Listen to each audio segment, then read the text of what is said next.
So regarding my last post about Kevin O'Leary and the minimum wage increases, I got some weird reactions from people claiming I was acting in bad faith because I said that minimum wage increases don't negatively affect businesses, and people were saying, well, Kevin O'Leary was specifically talking about the $4 increase from 16 to 20 that supposedly affected fast food chains, and people were saying I was acting in bad faith because I didn't include that.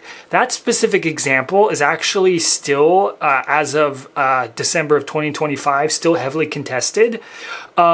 Recently, the CalMatters think tank, it's a non-profit, nonpartisan news organization, they said that it's as of September of 2025, there's still people still don't know the consequences of that increase. They quote two data sources. One of them is pro-unions, pro-labor. I think it was from Berkeley. I'll link it down in the description below. They say it was nothing but beneficial and there were no job losses whatsoever.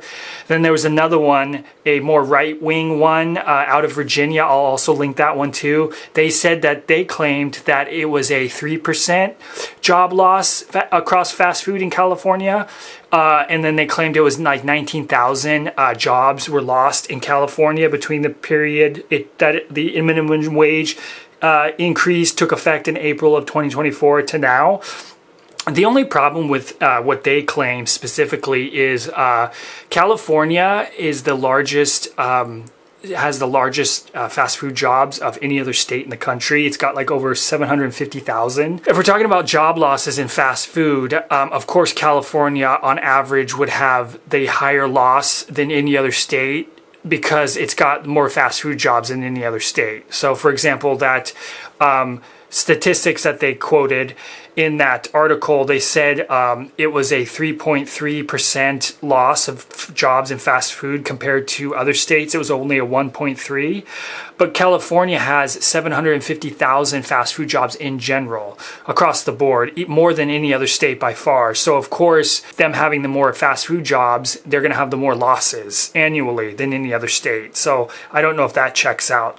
Also, if you're considering that pretty much every year there's between 250,000 to 500,000 people exit California, so that could also play a role into fast food job losses, as well as in 2024 and 2025, the job losses were down across the board from other sectors like manufacturing, retail, finance, a bunch of other industries had job losses. So it wasn't just fast food. So I don't think personally for me there's enough evidence to convince me that the job losses in fast food was directly correlated to the $4 minimum wage increase from 16 to 20.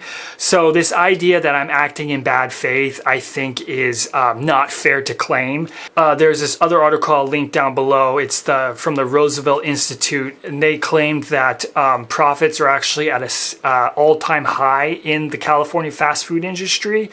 So if there's any negative benefits with this increase in minimum wage, I know for a fact that the fast food industry can definitely bear the brunt of any sort of wage increases. And if anybody's acting in bad faith, I believe it's Kevin O'Leary trying to paint this picture that it's the end of the world, that all industry is going to die, that business is completely driven out of California because of a $4 minimum wage increase that affects multi-billion-dollar corporations. So for all you Kevin O'Leary fanboys and capitalistic fanboys trying to say that I'm acting in bad faith, again, I don't think there's enough evidence to suggest that I am acting in bad faith, that what he was talking about, the $4 minimum wage increase from 16 to 20, really had an adverse effect on the fast food industry in California.